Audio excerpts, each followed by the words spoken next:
Salut tout le monde, on y est, la grande preview de la finale de Champions League entre le Paris Saint-Germain et l'Inter de Milan qui se jouera ce samedi 30 mai à 21h. On va devoir en parler, on va devoir essayer de prévoir ce qui va se passer ce samedi. Et évidemment, je suis entouré toujours des mêmes qui sont plus stressés que moi, j'ai l'impression, quoique parce que je me chie un peu dessus moi aussi. Ah bon ? Et pourquoi ?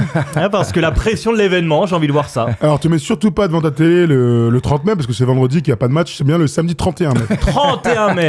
Oui, quand même, ce serait dommage, ce sera 24 heures trop tôt et donc 24 heures de stress pour toi l'Olympien. Surtout que je fais mon anniversaire le 30 mai, ça m'arrange pas. Bah ouais, bah alors. 31 mai, c'est mieux. On aurait dû fêter deux événements, c'est quand même dommage. Ça va Manu ? Ça va et toi ? Ça va les gars ? Moi je me régale, je suis pas encore dans ma finale, je suis concentré. Je me régale du clubisme. Ce concept quand même qui nous... qui fait chaud au cœur, je trouve, et qui alimente les débats justement à quelques jours d'une finale de Ligue des Champions. Et qui n'existait pas quand on était petit. Exactement, on n'avait pas le droit. Bah, ouais, en tout cas, c'est vrai, tu vois. À l'époque, oui, on se posait moins de questions sur moi je suis parisien, je suis machin, non. Oui, mais même est-ce que ça loin. Est-ce que ça aujourd'hui ça te gêne que non, ça me régale vraiment. C'était vraiment il y a beaucoup de débats en ce moment là-dessus. Non, mais il y a deux trucs à la fois dire si quelqu'un veut supporter le PSG, même si c'est un Marseillais, grand bien lui fasse. Et puis il y a aussi nous ce qu'on est réellement, c'est-à-dire que oui, je vais jamais souhaiter la victoire de Marseille sur une finale européenne. Je peux prendre du plaisir sur un parcours. Par contre, sur une finale, à un moment donné, une finale ça se perd pour l'OM ou pour l'OL, même si je rappelle qu'avant la première finale, il va falloir encore attendre au moins 2 ans. Au moins 2 ans. Non, mais ce qui est vraiment... Je trouve qu'il y a un écueil dans lequel les médias ne sont pas tombés cette année, c'est qu'à chaque fois que tu as une équipe française qualifiée en finale de Coupe d'Europe, il y a toujours ce débat, faut-il supporter l'équipe française ? Et là, je trouve qu'on en est épargné, c'est tant mieux. Ouais, t'as raison. On va faire comme une grande preview aujourd'hui. On va se rappeler les parcours des deux équipes. On va se faire les clés. Surtout, on en a sélectionné plusieurs pour ce match. Et puis, on se fera aussi notre petit pronom avec les codes sur Winamax. Juste avant qu'on rentre dans l'analyse de cette grande finale, les gars, j'ai une question très simple. Qui est favori aujourd'hui ? C'est l'Inter. L'Inter est favori ? Pour moi, c'est l'Inter. Ouais. Ah ouais ? Ouais. Ah ouais. L'Inter sur l'expérience, parce que le club a déjà remporté cette compétition, je peux l'entendre. Après, sur cette saison, j'ai envie de te dire le PSG quand même sur le jeu proposé, mais ça veut bien dire que c'est surtout une finale qui va être ultra disputée.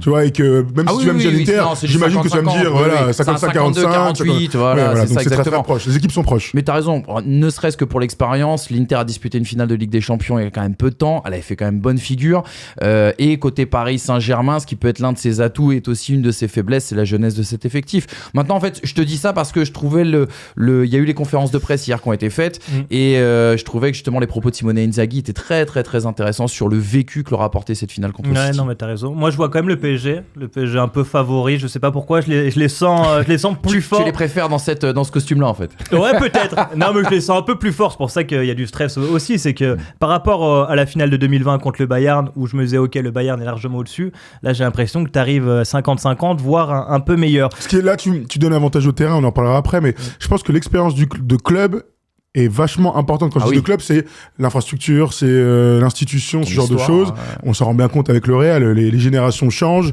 les coachs passent, les stars aussi, et pourtant il y a toujours l'ADN du champion. Donc pour le PSG, même si sur le terrain il me semble meilleur, en tout cas dans la production du jeu, parce qu'il y a plusieurs visions du foot qui vont s'affronter, je pense quand même que là tu fais figure de petit face à une équipe qui a l'habitude une fois tous les 10 ans d'aller en finale. On parlait de la finale il y a 5 ans, il y a cette question qui est revenue sur les réseaux. Est-ce que c'est le match le plus important de l'histoire du PSG ? Bah oui. Bah forcément, non. Il y a quand même une autre saveur à cette finale. Je te parle avant le match. On fera le bilan après le match, mais avant le match, il y a quand même une autre saveur sur ce parcours de Ligue des Champions par rapport à la finale d'il y a 5 ans où on avait vécu les choses. Bon, t'avais le contexte Covid, t'avais les adversaires aussi que t'avais affrontés dans la première phase, on va dire, du Final Four. Et non, là c'est quand même autre chose. En plus, c'est vraiment autre chose, mais on va y revenir avec le parcours. Mais j'anticipe un petit peu, c'est que tu as quand même deux équipes qui ont eu deux parcours complètement différents, mais qui ont impressionné quand même l'Europe par les équipes qu'elles ont sorties, par la qualité de jeu qu'elles ont pu produire chacune dans leur style. Et je trouve que c'est une belle finale. Peut-être parce qu'on est français et qu'on est parisien, mais je trouve que c'est tu vois, beaucoup d'observateurs étrangers ont dit c'est une finale. Moi, je trouve qu'elle était très sous-cotée, mais c'est une très très belle finale. Non, mais pour moi, c'est la vraie première finale européenne du PSG depuis la finale perdue 97 de Coupe des Coupes. C'est ça. Alors, c'est pas encore le plus grand match de l'histoire. C'est si tu le gagnes que c'est le plus grand match. Pour moi, le plus grand match de l'histoire du club, c'est 96, tu vois, Bucarest, t'as Ngoti. Ça, c'est le plus grand match parce que aujourd'hui, dans le football français, avoir une Coupe d'Europe, bah, c'est quelque chose juste d'ultra rare vu qu'il y a que 2 équipes qui l'ont. Donc voilà, pour l'instant, ça reste 96 avec tout ce qu'on a connu à l'époque entre Yannick Noah et Luis Fernandez, mais c'est le résultat qui va nous dicter, tu vois, la place de ce match-là. Exactement. Et finalement de cette campagne, parce que ça peut faire pchit, hein. Si tu perds, qu'est-ce qu'on dira? On verra, on fera une émission d'ailleurs quelques jours après. Hein. On fera pour redescendre un peu de la victoire ou de la défaite. On vous laissera tranquille le soir même et on prendra un peu de temps pour avoir un peu plus de recul. Tu commençais à parler des parcours, on va les regarder. On rappelle qu'il y a eu la grande phase de poule, la nouvelle cette année, que l'Inter a fini 4e en étant une des meilleures équipes de cette phase de poule. Quand le PSG s'est presque battu pour pas être éliminé à un moment donné, ils ont fini 15e. Donc vous le voyez, du côté du PSG, il y a un match en plus puisqu'ils ont dû passer par le barrage où ils ont mis 10-0 à Brest. Il y a eu Liverpool, Aston Villa et Arsenal derrière, un parcours totalement anglais. De l'autre côté, ils ont battu Feyenoord, le Bayern et le Barça. Les gars, sur ce parcours, tu as commencé à en parler, Manu, lequel vous impressionne le plus ? Oh, elle est tricky cette question. Elle est très compliquée parce que moi j'ai été quand même vachement impressionné par la première phase de l'Inter Milan. C'est vrai que je regarde moins la Serie A, je regarde moins l'Inter qui est pas mon équipe fétiche, on va dire en Italie, parce qu'on a fait ce jeu là tout à l'heure. Je fais une mini parenthèse sur notre génération qui a des équipes fétiches dans à peu près tous les pays. Et c'est vrai que j'étais vraiment impressionné par le parcours j'allais dire phase de poule, dans le mini championnat on va dire. Par contre c'est vrai que sur cette phase finale, le Paris Saint-Germain, de toute façon avec cette montée en puissance dont on parle souvent depuis Manchester City, a été particulièrement impressionnant. Faut pas oublier quand même que l'Inter sort peut-être le coup de cœur de cette saison 2024-2025. Tout le monde a adoré le Barça, qui a des faiblesses. Ouais. L'Inter l'a montré, mais je trouve que c'est un coup significatif et symbolique. Ce qui est sûr, c'est que dans le tableau, il manque les scores. Alors au-delà de ta production, c'est que on a tous en tête cette équipe qui est ultra solide, sérieuse, capable de coups. Quand tu regardes les scores cumulés face au Bayern et face au Barça, c'est quand même des confrontations où il y a toujours plus de 8 buts en cumulé. Donc c'est beaucoup de plaisir, beaucoup de changements de momentum, des moments où ils sont éliminés, bien sûr contre le Barça, on le sait tous. Parfois même en menant d'ailleurs sur l'aller-retour, en menant très longuement sur les différents matchs. Donc c'est une équipe à réaction. Sans aller dans la comparaison, ce qui est sûr, c'est que le parcours de l'Inter a été 10 fois plus surprenant que celui du PSG, qui a respecté son statut quelque part, même s'il partait de plus loin après la phase de poule. T'as raison, il y a peut-être un côté plus impressionnant à avoir sorti le Barça. Par contre, je trouve ce qui a été impressionnant. Le Bayern, c'est vrai. Mais je pense au scénario qui était complètement dingue avec le Barça. Par contre, il y a une sérénité sur le parcours du PSG. Moi, quand ce matin j'ai refait le parcours et que j'ai regardé les scores, en fait, t'as été inquiet très peu de temps. Aston Villa au retour. Aston Villa au retour. L'équipe la moins forte, en fait. Le début de match contre Arsenal, le début de match retour où tu te dis, ok, ça peut craquer. Minutes, ça. Mais bon. C'est 10 minutes, ils ont jamais été en phase d'élimination. Ils ont jamais été dans la possibilité d'être éliminés. Donc c'est ça qui est intéressant aussi, c'est quelles sont tes ressources mentales quand t'es éliminé. Et je pense que ça, c'est la plus grande évolution de ce PSG-là, de Luis Enrique, c'est que ils ont été éliminés longtemps face à City. Alors c'était encore la première phase, et puis ensuite ils ont roulé sur les adversaires. Ils ont à chaque fois été meilleurs. Ils ont évidemment le 1-0 contre Liverpool du match aller. Voilà, c'est ce que ça n'a pas duré longtemps sur le retour quelque part. Ça n'a pas duré longtemps, mais rappelle-toi l'analyse qu'on fait à la fin de ce match aller, c'est qu'on se dit, c'est vrai, c'est qu'on se dit, mince, t'as dominé ton adversaire, mince, ton adversaire a joué contre nature, mince, t'as réussi à perdre 1-0 chez toi. Mais t'as raison, dans le rebond, dans la résilience, ce Paris Saint-Germain là est impressionnant. Et tu vois même les 10 fameuses minutes, les 2 buts et 4 énormes occasions que tu concèdes sur le retour contre Villa alors que t'as le match en main. J'ai même pas envie de me dire, tu vois, que ça soit symptomatique de quoi que ce soit. C'est un moment faible à un moment donné dans ton parcours, et Paris a réussi à bien s'en sortir de toute façon. Avant d'aller sur les clés de ce match, donc ce parcours a donné cette finale. On va regarder les cotes sur Winamax, ça va nous aider un peu. Tout à l'heure je vous posais la question de qui est le grand favori. Selon Winamax, en tout cas, le PSG est coté à 2,15, le match nul est à 3,40 et l'Inter est à 3,60. C'est le match pur.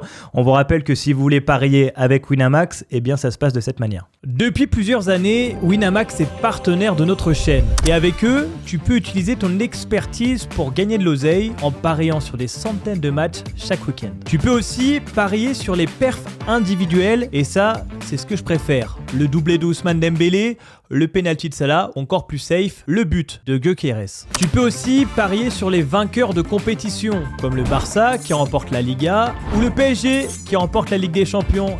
Laissons les Parisiens rêver un peu. L'offre football de Winamax n'a jamais été aussi complète, avec des dizaines de championnats sur lesquels tu peux jouer. En plus, ton premier pari peut être remboursé en cash à hauteur de 100 € maximum. Et vu qu'on est sympa, on t'offre même un petit bonus de 10 € lors de ton premier dépôt avec le code FT10. Plus d'infos en description. On rappelle que le plus important, c'est strictement interdit aux moins de 18 ans et on est là pour s'amuser. Voilà pour les codes du match, on y reviendra plus tard pour les pronos et je vous en donnerai aussi des codes buteurs, on verra pendant les clés du match. Les clés du match, on va les lancer pour voir un peu sur quoi va se jouer cette rencontre. Il y a beaucoup de choses évidemment. La première chose que j'ai mis, la première clé les gars, c'est comment l'Inter va arriver émotionnellement. Parce que l'Inter, quand même émotionnellement, c'est compliqué en ce moment. Ils viennent de perdre le titre de rien face au Napoli en Serie A. Il y a les rumeurs autour du coach Inzaghi qui pourrait partir en Arabie Saoudite pour 50 millions d'euros sur 2 ans. Il va y aller, hein. Et il ira sûrement, donc c'est peut-être sa dernière saison. Il y a les supporters qui ont manifesté parce qu'ils ont trouvé qu'ils s'étaient un peu fait aboir sur les places, ils n'étaient pas prioritaires en tout cas pour les places de la finale. Ah oui. Donc les gars, c'est important quand même. Comment l'Inter va arriver? Tu les sens comment, toi Manu qui a bien suivi la Serie A?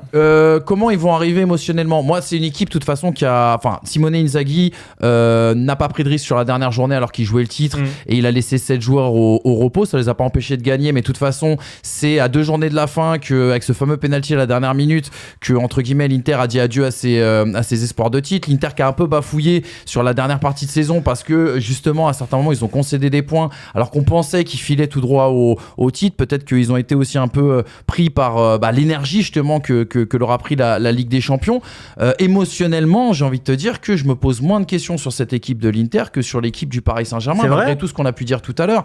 Parce que physiquement tu peux te poser une question parce qu'en effet ils ont dû jouer leur championnat jusqu'au bout, ils ont eu des échéances dans une adversité en Serie A qui n'est pas la même que celle en Ligue 1, mais sur l'aspect émotionnel, encore une fois, l'ossature de l'équipe qui va jouer cette finale samedi a déjà joué une finale en 2023 contre Manchester City où ils avaient été loin d'être ridicules, même impressionnants. Moi à l'époque c'était ce que j'avais gardé, donc voilà, et tu parlais du possible départ de Simone Inzaghi, ça peut être aussi un levier à un moment donné de management pour dire les gars c'est notre dernier, on va y aller, on va le faire ensemble, on va écrire l'histoire, patati patata. Donc non, sur l'aspect émotionnel, je suis pas trop inquiet pour cette équipe de l'Inter. J'ai l'impression que l'aspect émotionnel, c'est pas tant sur l'équipe en tant que telle qu'on se pose la question, c'est sur le contexte et l'environnement. Je pense quand même que de pas être champion avec tout ce que ça a drainé comme énergie, où il faut arriver à dupliquer complètement tes sorties, tes performances, etc., l'influx que ça peut prendre avec des champions. Ça peut être une saison blanche. Exactement, il y a un risque de saison blanche, donc il y a une vraie pression sur ses épaules, sur les épaules des joueurs de l'Inter. Donc moi je pense que ça peut avoir un impact. Alors est-ce que ça peut avoir un impact au point de rater complètement la rencontre, de passer complètement à côté? Honnêtement, non. L'équipe est trop expérimentée, a trop de ressources mentales, elle connaît ses forces, elle connaît aussi le jeu déployé en face. Si t'es passé contre le Barça, je pense que tu peux être confiant quand t'as un match contre le PSG. Donc, il y a quand même un contexte à prendre en ligne de compte. Je pense que dans ces moments-là, le but, c'est d'avoir le plus de sérénité possible. Et on a l'impression que le contexte interiste aujourd'hui, il est pas serein. Clairement pas serein. Moi, j'avais cette impression aussi que le PSG était plus serein. Pour le coup, ils ont gagné le championnat plutôt tranquille. Ils viennent de gagner la Coupe de France sans forcer. Je suis plutôt d'accord avec ça, moi. Sur Roland Garros, tranquille. Pour une équipe qu'on a toujours vu un peu stressée avant les grands événements, j'ai pas du tout cette. Il y a que Kvara qui avait mal à la tête là. Mais encore une fois, là, on parle à plusieurs jours du match. Il faudra voir le jour J comment ces mecs qui ont moins l'expérience justement d'une finale gèrent cette pression qui va être grandissante. Et moi, je te dis, il y a quelque chose qui m'a beaucoup étonné en Italie, c'est que justement le fait que Inzaghi ne mette pas son équipe type sur la dernière journée contre Comme, si je dis pas de bêtises, tu vois en fait, ça lui a même pas été reproché dans la presse et les supporters disaient. Le fait qu'ils aient gagné. Oui, mais tu dis ça, mais s'ils avaient perdu et qu'en face Napoli avait. Tu vois ce que je veux dire? Non, mais tu vois, la crainte de cette saison blanche, j'ai l'impression que les Français en parlent plus que les Italiens, tu vois. C'est-à-dire que le fait qu'il n'ait pas pris le Scudetto, ok, je vais pas dire que c'est pas grave, mais l'objectif maintenant c'est d'aller chercher la Ligue des Champions. S'ils perdent. Par contre, voilà, là la pression elle sera beaucoup plus importante. La bonne info, c'est comme Lautaro Martinez qui devrait jouer, être à 100%. Exactement. Ils ont réfléchi à le faire jouer, finalement, ils ont préféré le mettre complètement au frais pendant plusieurs semaines. À voir aussi le manque de risque pour le meilleur joueur de l'équipe. Ce sera une des clés, de toute manière, on va en parler face à Dembélé. La deuxième clé tactique, on va rentrer dans le match, c'est évidemment cette bataille entre le 4-3-3 qu'on connaît bien du PSG, ce 3-5-2 qui reste une formation qui n'existe plus trop dans le football moderne, mais qui est jouée par l'Inter depuis des années et par Inzaghi. Le PSG, juste pour la stat, a joué 2 fois le 3-5-2 en Ligue des Champions cette année. C'était l'Atlético, ils ont perdu, mais c'était en début, on se souvient, c'est pas le même PSG. Et la deuxième mi-temps de Aston Villa, où ils étaient passés en 3-5-2 et ils ont perdu ce match. Avec Lucas Hernandez qui rentre, terrible. Est-ce que ça vous inquiète ce 3-5-2 ? Est-ce que vous sentez que le PSG a les armes pour en tout cas s'adapter ?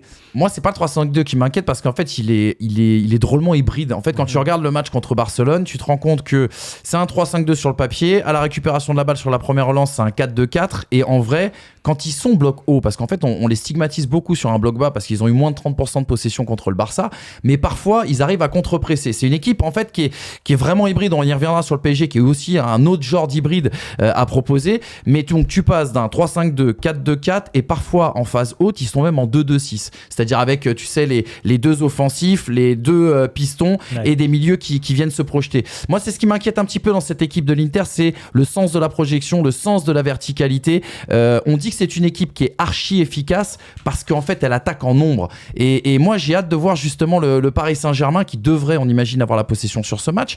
Mais j'ai hâte de voir justement lorsque l'Inter va venir presser haut, va essayer d'aller prendre haut le Paris Saint-Germain, voir comment Paris va réagir. Moi, la vraie question que je me pose, c'est pas tant sur le 3-5-2 et donc les défenseurs, parce que mine de rien, en fonction de qui t'as en attaque, si t'as un seul attaquant en général, et encore plus si c'est un attaquant qui décroche, t'es obligé de changer un petit peu l'aspect tactique. Non, moi, la vraie question que je me pose, c'est comment le PSG va défendre avec deux véritables attaquants qui sont Lautaro et Marcus Thuram. Là, pour le coup, dans le foot moderne, les deux attaquants, ils sont très très rares. Ils sont très très rares. Duo, oui, on en avait fait une émission il y a longtemps là-dessus. Oui. T'as raison. Et qu'aujourd'hui, alors sans dire qu'ils perdent l'habitude d'eux, évidemment, pas à ce niveau-là, mais c'est une confrontation qui est différente. Le pressing est différent. Quand on attaque, les deux attaquants peuvent être sur les deux défenseurs et donc en termes de couverture, il faut être d'autant plus vigilant. Mais ça veut aussi dire que les pistons derrière, ils peuvent se faire ouvrir par Hakimi et Nuno Mendes. Ah, clairement. Donc il y a quand même une bataille tactique la plus totale. On peut imaginer la possession contre une équipe qui défend plus longuement.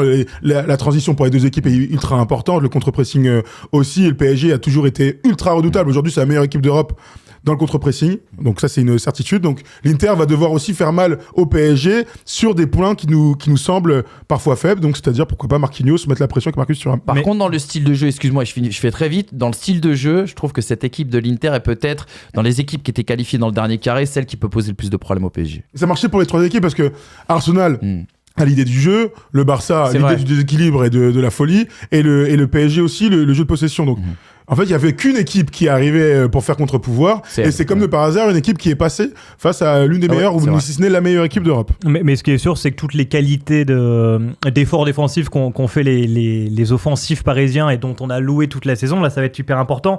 On parle de Dumfries, on parle de Di Marco, qui sont aujourd'hui des joueurs exceptionnels. Moi, j'attends beaucoup Nuno Mendes, dont j'ai été très surpris sur cette phase finale de Ligue des Champions, tant il a été solide, même si ça a été un tout petit peu plus dur contre Arsenal. Là, vraiment, tu vas te recevoir des vagues et des vagues, et il va falloir les punir de l'autre côté. Et Thomas le disait très bien, mais il va falloir appuyer là où le Barça perd le match 4-3 mais met quand même 3 buts sans avoir des latéraux du niveau pour moi du PSG.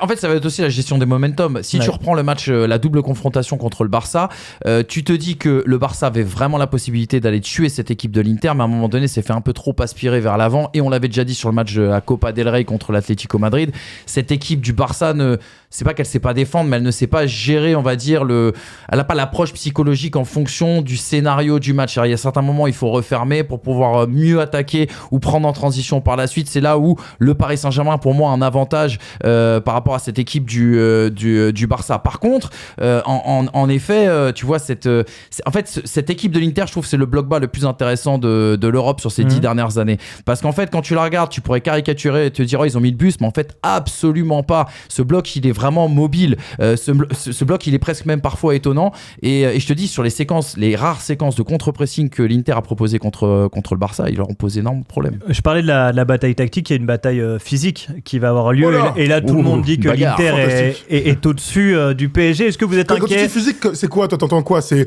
la résistance physique ou la force physique ? Ce qui est quand même deux choses différentes. Moi, je pense que sur la force physique, l'Inter a plus de qualité, notamment au milieu de terrain. Après, sur l'effort physique, quand tu vois des Joao Neves ou des mecs comme ça, je pense que ça rivalise. Mais en tout cas, sur l'impact et tout, va falloir y aller contre l'Inter. Mais c'est le premier enjeu du match pour le PSG. Ouais. Le truc, c'est que s'il ne sortait pas de 4 matchs victorieux, confrontation ou non, contre des équipes de première ligue, j'aurais pu être très inquiet. C'est vrai, mais au bout d'un moment, tu joues contre contre les meilleures équipes du championnat où il y a le plus de rythme, où les joueurs sont le plus physiques, et tu t'en es sorti haut la main.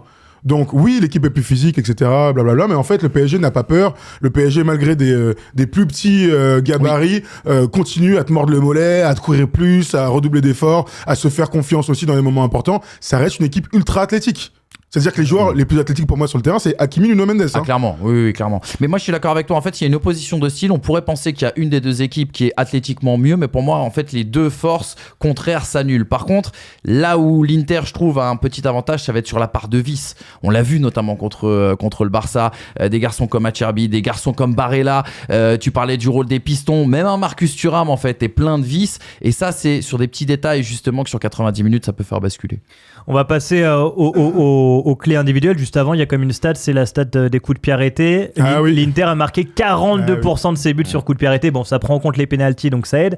Mais sur corner, ça reste une équipe dont il va falloir faire gaffe. Le PSG a plutôt été solide cette année sur défense de coups de pied arrêtés. C'est la meilleure équipe, c'est l'une des toutes meilleures équipes d'Europe sur coups de pied arrêtés face à l'une des pires défenses sur coups de pied arrêtés d'Europe. Voilà, c'est aussi simple que ça. Exactement. En Ligue 1, je crois qu'il y a une stat, c'était le PSG en termes de ratio et l'équipe à avoir pris le plus de buts, notamment consécutifs à un corner, ou la deuxième, je crois, après la JOCR. Mais moi, c'est une grosse inquiétude, je vous le dis. Parce que t'as raison, ils n'ont pas pris de but. Mais la pression que tu peux mettre, on se souvient tous de Thomas Partey avec ses touches là, ses 44 touches là, c'était insupportable. Le PSG a été solide parce que Donnarumma a montré dans ce run là, j'allais dire ce run de play-off des formations professionnelles, dans ce run là de Ligue des Champions, qu'il est enfin capable de montrer de la présence physique et de montrer pourquoi il est le plus grand sur le terrain avec des sorties, pas toujours bien sorties, mais des sorties qui sont plutôt efficaces. Donc, il doit arriver avec la même envie d'être proactif loin de sa ligne. Et dans ce cas-là, on peut imaginer que cette défense, pour le coup, hybride, mi-zone, mi-truc, qui me rend ouf sur le coup de pied arrêté. Écoute, si le PSG arrive à ne pas prendre de but sur le coup de pied arrêté, ce sera un très bon signe quant au résultat final. Mais il y a la part de vice. C'est là aussi on en revient à la part de vice dans le mouvement, dans le déplacement. Tu vois tout ce qui peut se passer dans une surface de réparation avant un coup de pied arrêté. Moi, c'est là où je trouve justement l'Inter assez impressionnante aussi. On t'a commencé à parler de Donnarumma, ça tombe bien, c'est la prochaine clé dans les clés individuelles. On va parler évidemment dans un premier temps de Dembélé face à Lautaro. Je dis Lautaro, mais c'est Lautaro Thuram. On t'en parlait, c'est le duo. Et ensuite, on parlera de Donnarumma vs Sommer. Déjà, Ousmane Dembélé. Alors, il y a des gens qui sont un peu inquiets. On en parle depuis un mois. Il a mis qu'un but, qu'une passe décisive. J'ai du mal à être dans ce train-là, d'être inquiet pour Ousmane Dembélé au vu du personnage et de l'ampleur qu'il a pris cette saison. Est-ce que il y a un peu d'inquiétude ? C'est pas de l'inquiétude, mais on peut se poser la question de Ousmane Dembélé dans un très grand moment où tu peux pas être plus attendu qu'à ce stage-là. Est-ce qu'il va répondre présent ? C'est un point d'interrogation. C'est vrai que je vais pas remettre en cause tout ce qu'il a bien fait. Il a été excellent pendant 3 mois. Ça a été le meilleur joueur du monde pendant 3 mois. Bravo à lui. Sauf que il y a 3 mois, c'est fini depuis 1 mois et demi. Et que, alors ça vaut ce que ça vaut, mais dans la finale de Coupe de France, il rate des face à face. Il est pas magnifique. Et c'est Désiré Doué et Bradley Barcola qui sont ultra décisifs. Alors tant mieux si ça tombe dans ce sens-là. Mais moi, je l'attends en fait à ce moment-là parce que les superstars, les futurs Ballons d'Or, les mecs Monts et Merveilles et tout, ils se révèlent aussi dans ces grands matchs, dans ces très grands matchs. Donc je lui demande pas forcément de marquer, je lui demande en tout cas d'être très bon, d'être juste et pourquoi pas d'être décisif, ça peut être une belle passe décisive. T'as entièrement raison, faut jamais oublier le contexte aussi de ces dernières semaines pour Ousmane Dembélé avec cette blessure aux ischio qui a fait qu'il a été mis au frais, qui a fait qu'il n'a pas disputé certains matchs, qui a fait donc qu'il manque un petit peu de rythme et franchement quand tu regardes la progression d'Ousmane Dembélé, ce nouveau rôle, ce nouveau poste, bien évidemment quand il est dans les zones de vérité, tu attends à ce qu'il soit tranchant et qu'il soit efficace parce que l'Inter, elle est efficace depuis le début de cette compétition. Mais dans tous les mouvements qu'il crée, on a beaucoup parlé de la force à chaque fois lorsqu'il décroche, les espaces qu'il libère justement, notamment pour les joueurs de côté, dans toute l'organisation, on va dire offensive du Paris Saint-Germain. Moi, j'ai pas beaucoup de doutes sur Ousmane Dembélé. Maintenant, t'as raison, comme une dernière finale, comme la finale France-Argentine, si jamais Dembélé a l'occasion que Randal Kolo Muani a eu, est-ce qu'il la mettra au fond ou pas ? Je peux pas te répondre aujourd'hui parce que au bout de 30 minutes. Non, mais je peux pas te répondre aujourd'hui parce que c'est vrai que parfois c'est le petit écueil d'Ousmane Dembélé, mais il est si précieux dans la construction que je regarderai pas forcément la dernière stat. Ce qui est sûr, c'est que je posais la question, est-ce que c'est le match le plus important du PSG de l'histoire, en tout cas pour la carrière de Dembélé. Pour moi, c'est un tournant. C'est le game changer de sa carrière. C'est ton tournant. Tu confirmes cette magnifique année, le renouveau d'un mec qu'on croyait pas perdu, mais en tout cas qu'on n'imaginait pas arriver à ce niveau-là depuis les 2-3 dernières années avec les blessures. S'il arrive à être performant et gagner, alors au-delà du Ballon d'Or, parce que on en fait un peu trop. C'est que moi, en fait, j'ai pas du tout envie de rentrer dans ce débat Ballon d'Or, mais bien évidemment que si il arrive à marquer les esprits en finale de la Ligue des Champions, il sera un candidat au Ballon d'Or. Et ça, c'est quand même assez inespéré, comme tu disais, quand tu vois les dernières années. Et puis même sans penser au Ballon d'Or, par contre, si tu te rates, là, tu confirmes tout ce qu'on pense du joueur depuis des années, et tu resteras un talent qui n'aura jamais exploité à 100%. On verra pour Ousmane Dembélé. L'autre côté, on en parlait, tu as déjà parlé de Thuram et Lautaro Martinez. C'est 40 buts cette saison tous les deux, c'est 13 en Ligue des Champions. T'as évoqué cette difficulté de défendre sur deux attaquants. Comment on va pouvoir stopper un peu ces deux mecs qui jouent tellement bien ensemble et qui vont gêner sûrement Marquinhos et Pacho samedi soir? Théoriquement, déjà, les isoler l'un de l'autre, c'est vrai que peut-être faire un plan anti-Lautaro, peut-être un plan anti-Marcus Thuram, ça peut aussi gêner Lautaro. Tom le disait très très bien, le travail des milieux, notamment qui vont devoir rester un petit peu collés à cette ligne défensive pour prévenir justement toutes les projections de l'Inter Milan, ça va être important. Donc quel état physique est Lautaro Martinez? Ça, c'est une autre question qui se pose et je pense qu'on n'a pas de réponse à apporter aujourd'hui. Maintenant, il y a cette emprise psychologique de ce joueur. Moi, ça... Alors, je compare pas les deux profils, mais je compare les deux situations. On se rappelle de Messi lorsqu'il était rentré, tu sais, il y a quelques années, il y a presque une dizaine d'années maintenant. En 2013, En 2013, t'as raison. Contre le Paris Saint-Germain, alors qu'il était à 25% sur une jambe de bois. Avec sa cuisse qui exactement. Sur chaque accélération. Mais il avait mis le feu parce qu'il était présent et parce qu'il faisait peur en face. Et Lautaro, c'est exactement le même type, justement. Il a beaucoup parlé. Il a beaucoup parlé. Mais moi, je trouve ça positif. On en parlait des Argentins qui se réveillent dans les grands matchs. Ça reste un mec qui va pas se cacher en finale de Ligue des Champions. Non, la vraie question, c'est pas est-ce qu'il va tenir sa place, c'est est-ce qu'il pourra tenir si le match se transforme en match à rallonge et qu'à minuit ils sont encore en train de jouer. Et ça, on peut imaginer qu'il sorte. On se souvient de la demi où il sort avec un masque, mon ami, la haine. Mais à bout d'un moment, frérot, il faut te sortir, t'es cramé. T'es cramé. Et on sait que leurs remplaçants sont pas des foudres de guerre. Donc, écoute, c'est une vraie question. Conseil à l'Inter, soyez très bon quand Lautaro est sur le terrain. C'est-à-dire que s'il doit jouer 60-70, soyez devant à ce moment-là. Parce qu'après, je dis ça alors que les mecs, quand il est sorti, ils ont réussi à passer. Les mecs, ils déjouent tous les pronostics. C'est un truc de ouf, ça aussi. L'autre duel à distance de la soirée, c'est Donnarumma contre... Ils sont pas l'un sur l'autre contre au péno, peut-être. 11e tireur. Possible contre Sommer. J'espère pas. Hein. Oh là là, Donnarumma au péno sur les tirs au but. Oh, l'angoisse avec ses grands pieds. Mon cœur aura lâché 10 minutes bien avant, tu vois. C'est-à-dire qu'il aura fait quelques parades ou alors il y aurait eu pas mal de ratés. Il n'y a pas vraiment de questions autour de ces deux mecs, c'est juste à celui qui fera le meilleur match. Et pour l'instant, en tout cas, j'ai envie de dire avantage à Donnarumma sur le run. Pour moi, ils sont kiff-kiff, ces deux meilleurs gardiens là. C'est les deux meilleurs gardiens de la phase finale. Pourquoi tu nous mets un avantage à l'un ou à l'autre? Non, c'est une question. Je trouve que Donnarumma est un meilleur gardien aujourd'hui et plus complet sur ce qu'il a montré. Mais aujourd'hui, c'est juste pour faire un grand match. Il y a même pas de débat sur ces joueurs. Non, c'est comme tu l'as dit, c'est les deux meilleurs gardiens de la compétition. C'est une petite surprise quand tu repenses au début de saison. Franchement, on aurait joué au jeu des pronostics, j'aurais pas forcément mis ces deux noms. Il y a tout un aspect émotionnel aussi pour Donnarumma qui, je crois, retrouve l'entraîneur des gardiens qui a beaucoup compté dans sa carrière, etc. Et il y a l'approche surtout d'un grand rendez-vous. Est-ce que Sommer a un peu plus d'expérience par rapport à Gigio Donnarumma? Il y a une finale de l'Euro quand même pour l'un et pas pour l'autre. C'est vrai, t'as raison, c'est vrai. Oui, non, t'as raison. Il avait été excellent déjà au péno et tout. Exceptionnel, t'as raison. Et il y a cet exercice des pénaltys où si ça doit en terminer ainsi, ça peut nous offrir une très très belle séance. Ça pour le coup, Didio là, il a l'avantage. Mais Sommer, moi, m'a surpris parce que il prend beaucoup de buts. Ouais. Mais en fait, c'est jamais de sa faute. Tu sais, à un moment donné, le mec qui prend contre le Barça, il prend 7 buts, le mec, c'est jamais de sa faute. Ça, c'est quand même des stades à 6 buts. C'est quand même des stades de ouf. En fait, c'est des deux gardiens en état de grâce. Ouais. Magnifiques, des arrêts dont on va se souvenir très très longtemps, qui changent le cours complètement. Tu sais, c'est un peu le but que t'as pas pris qui vaut un but, là. Tu vois, le Lev Yashin, évidemment, sur la tête de notre gars, là. J'ai marqué, il est là, et hop, ça, c'est. Bravo, quel joueur. Magnifique. Ouais, bon joueur, le grand, là. Enfin, le petit, d'ailleurs. Et c'est pas Kylian Mbappé, hein. Pour ceux qui se posent la question. Avec son numéro 7 de dos, là, regarde. Si, selon Chris Roche. mais ça va être intéressant. Dans les grandes finales, il se passe toujours une dinguerie. Ouais. On a tous en mémoire Karius sur les dernières années, mais il était sonné. Tout à fait. Donc pourquoi pas la dinguerie d'un des deux meilleurs gardiens de cette compétition. On verra sur le reste. À suivre. Arconada, si tu nous regardes. Sur le reste des individualités, il n'y a pas grand-chose à dire. Peut-être un choix, si vous deviez mettre Barcola ou Doué, c'est le débat en ce moment. Ça, c'est la vraie question. Et on s'est posé à chaque fois. Les gars. Moi, là, pour moi, j'ai l'impression que tu poses la question. La bonne nouvelle, c'est que Barcola a l'air d'être revenu en forme. Voilà, déjà, après ce truc, moi, je parle avec Désiré Doué, pour un truc très très simple. C'est que Vara, son meilleur poste, il sait à gauche, basta. Et que Barcola, quand il est à droite, il est pas performant. Donc aujourd'hui, Désiré Doué est largement meilleur en milieu offensif droit, il est droit, comme vous voulez. Donc je pars comme ça, mais je sais aussi que Barcola doit rentrer à un moment donné. Ah oui, impact player. Quel que soit l'avancée du résultat, 1-0-0, t'es mené, tu profites de compte parce que tu mènes, Barcola doit rentrer avec les crocs et doit être décisif.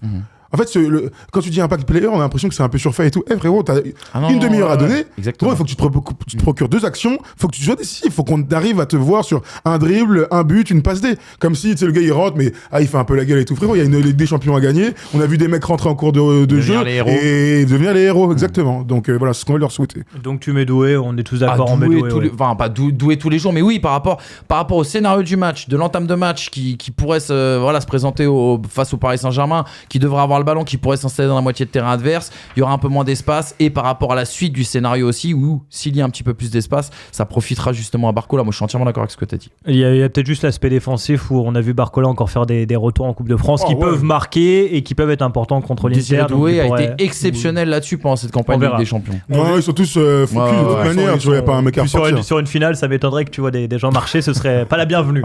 Drôle de concept, On va voir Mbappé. Les fameux 6 km. Après Mbappé en finale de Coupe du Monde. On regarde l'avant-dernière clé. Alors, comme ça a l'air complètement con comme clé, mais j'ai mis mener. Qui va mener? Alors, pourquoi? Parce que j'ai trouvé une stat ce matin qui est complètement dingue. C'est que l'Inter n'a couru derrière le score que 370 secondes, soit 6 minutes dans cette Ligue des Champions. Ils ont toujours mené. Ça veut dire 1,4% de leur match où ils sont menés. Il faut mener face à l'Inter. Bon, c'est quoi dire comme ça, c'est vrai. Mais tu vas t'aider si t'es devant, parce que sinon... Ça veut dire qu'ils font des entames de match fantastiques aussi, tu vois. Ça prend d'ailleurs à contre-pied ce que je viens de dire. Profiter de Lautaro Martinez, ils vont en profiter généralement. Donc il faut mener. Oui, il faut mener, mais surtout dans une finale. Mine de rien, quand on repense aux grandes finales, c'est celle où il y a un retournement de situation. Donc bien sûr, on passera toujours au Bayern Manchester United de 99, où là on pourra pas faire mieux, ou le Real Atlético sur le Liverpool. Je serais mort 5 minutes avant le deuxième match. Liverpool-Milan, tout à fait. Mais donc du coup, dès qu'il y a un retournement de situation, ça devient une finale légendaire. Parce qu'une finale, la personne qui mène, en général, ça va au bout. C'est des matchs plutôt fermés, des matchs où c'est rare qu'il y ait 5 buts. Donc, et encore plus ces dernières années.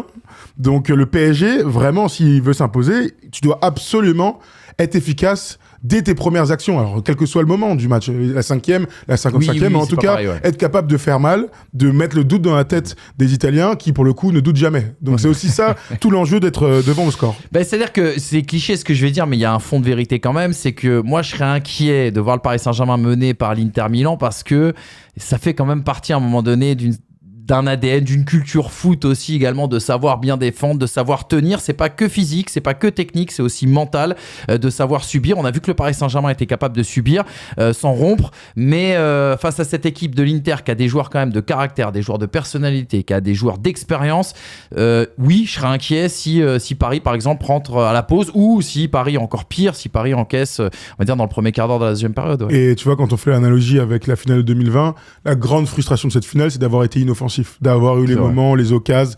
Tu sais, c'est ce moment charnière dans un match qui te permet de récupérer le momentum. La frappe de Mbappé, on prendra toujours la frappe de Kylian, qui une frappe de vieille, mon frère. J'ai mis une meilleure frappe que lui, c'est quand même incroyable. C'est bien la preuve qu'une finale de Ligue des Champions, c'est toujours un niveau différent de concentration, le souci du détail, technique, tactique, etc. Donc là, le PSG doit montrer aussi une progression dans ces moments-là et de ne pas faire un non-match. Parce qu'on sait que l'Inter va pas faire un non-match. Et s'il y a 0-0, gros, il y aura un dernier corner et on la connaît. Et je suis désolé d'être focalisé sur 2023 et de vivre dans le passé, mais rappelle-toi de cette finale contre Manchester City, elle nous avait tous surpris parce que pour nous, City était le grand favori. City devait outrageusement rouler sur cet Inter Milan. La décision s'était faite tardivement et même quand tu revois un petit peu le match, exactement, il y a eu plus d'occasions sur ce match-là. Après, on pourra discuter des XG si vous voulez, des grosses occasions qui a eu les plus grosses, etc. machin. Mais le plus grand nombre d'opportunités avait été pour l'Inter ce soir-là. On termine avec la dernière clé qui pour moi est peut-être la plus importante quand tu parles du PSG, c'est l'aspect mental, l'aspect historique. Évidemment, on a tous en mémoire les chocs du PSG dans son histoire. Est-ce que pour vous aujourd'hui, ce PSG version Luis Enrique a encore une épée de Damoclès au-dessus de la tête? En fait, c'est la Ligue des... En fait, je vais dire, il y a deux choses. Si t'es supporter du PSG, t'es obligé de garder ça en tête. Voilà, t'es obligé. Tu sais, c'est comme un homme qui a été trompé une fois dans sa vie. Il va être traumatisé, il va y penser toute sa vie, ça ne le quittera jamais, tu vois. C'est une manière... Courage de suivre. Voilà. Nous, ça nous est jamais arrivé, donc de toute façon, on peut pas vous en parler. Parce que, voilà, on n'a pas la sensation. Mais ce que je veux dire par là, c'est que voilà, quand t'es supporter du PSG, forcément, t'y penses. Maintenant, la Ligue des Champions a changé ces dernières années et on en parle souvent avec Tom. À chaque débrief, cette loi des momentum fait que ça peut arriver aussi à tout le monde. Et on l'a vu, on se focalise beaucoup sur le PSG, mais c'est arrivé au Barça, c'est arrivé à beaucoup d'équipes également. Le Real a connu des retournements de situation, etc., etc. Maintenant, je ne juge pas du tout ce nouveau PSG comme on pouvait juger le PSG précédent par toutes les qualités qu'a pu apporter Luis Enrique dans la gestion du groupe et dans l'équipe aujourd'hui dont tu disposes. Réponse samedi quelque part pour avoir cette... non mais pour le coup, il y a plein d'autres trucs. Non mais il y a beaucoup de choses qu'on peut essayer, tu vois, d'avancer, etc. Là, sur l'aspect mental, c'est un point de bascule pour l'histoire du club, en fait. Donc, si Paris gagne samedi soir et est champion et vainqueur avec des champions, limite, ça terrasse absolument tous les mauvais souvenirs. Alors, sans dire qu'on va pas se souvenir de Manchester United 2019, la remontada, etc., etc. Mais en tout cas, tu pourras dire, pour la première fois de l'histoire du club, ça nous a servi à quelque chose. On a progressé. Au bout du process, en fait. Voilà, on a réussi à vaincre le signe indien, bla bla bla bla bla bla bla. Si tu perds en faisant un non-match, qui est une possibilité, eh ben on dira, bah ouais, ce club-là, plus que l'équipe en tant que telle. Ce club-là n'a pas encore ce qu'il faut. Et donc, peut-être qu'ils gagneront dans 1 ou 2 ans. C'est ce qu'il faut souhaiter quand tu perds. Donc, ouais, il y a forcément comment dire, des signaux à vaincre. Ils ont mis absolument tous les outils et toutes les ressources mentales pour aller dans le sens de vous n'avez pas la poisse, vous êtes des gagnants, Serge, tu vois, voilà. C'est maintenant que vous pouvez le faire et tout. Et ça a marché dans les moments de temps faibles. Donc, le PSG semble guéri, mais maintenant, il faut faire la prise de sang pour voir si la MST est partie. Pour être sûr. Si la MST est partie. On rappelle cette stat qui rassure un peu les supporters parisiens. Munich a accueilli 4 fois la Ligue des Champions et 4 fois, ça a été des vainqueurs qui n'avaient jamais remporté la Ligue des Champions. Dont Marseille. Un autre Français. Contre Milan. Contre Milan, exactement. Alors, la stat du week-end qui m'a fait un peu mal aussi, c'est que, vous savez, en 93, le Limoges CSP a gagné le premier titre en Euroleague, et puis l'OM Vitrolles aussi, avec Aaron, on en parle tout le temps. Et donc, l'OM... Monaco perd en finale d'Euroleague. Ce sera pas cette année? Après, Monaco, c'est une principauté. Ouais, bon, tu peux voir comme ça. Bon. Après, si Marquinhos marque aux alentours de la 28e, 29e, corner, tête au premier poteau. Trop tôt. Trop tôt. Pourquoi 28e, il y a un truc? Bah oui, je crois que c'était but de Boli, non? Ah, pour Basile, j'avais pas vu. J'étais tellement pas là. Je commencerai à y voir un but de la tête du PSG. Premier poteau, Marquinhos.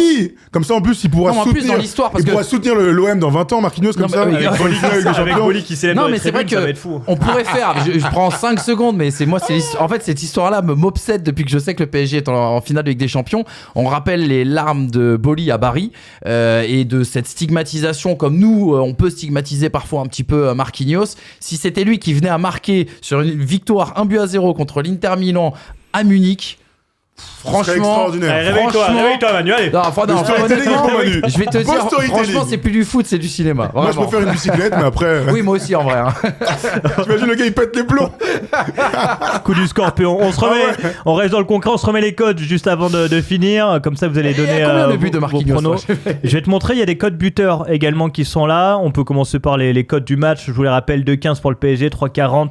Le match nul, 3,60. L'Inter, c'est sur 90 minutes. Et tu peux enchaîner avec les stats buteurs. Alors Ousmane Dembélé qui marque un but, 3,25. Kvaratskhelia c'est 4. Et de l'autre côté, le duo Martinez c'est 3,50. Marcus Thuram c'est 4.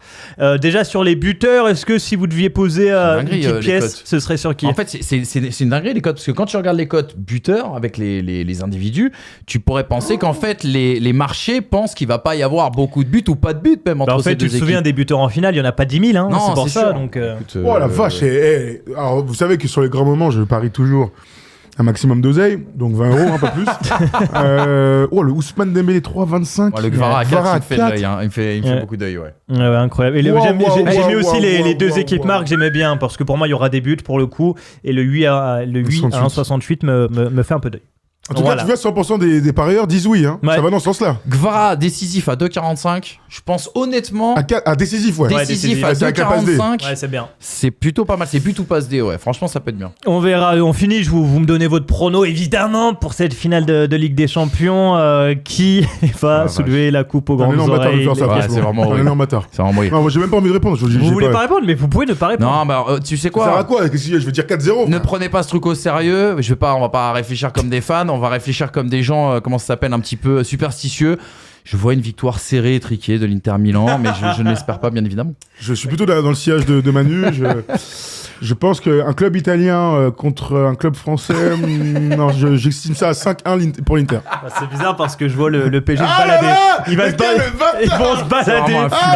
C'est vraiment un fumier. Alors moi je pense à une victoire 3-0 de l'OL. Non, ça marche pas. Ça marche pas. Fin de saison. Allez, bref, on se retrouvera. On arrive à la fin de cette émission. On ira chez le marabout avant ton passage à la DNCG. T'inquiète pas, on a pas oublié. J'allais dire, non, je pense que l'OL va jouer l'Europa League.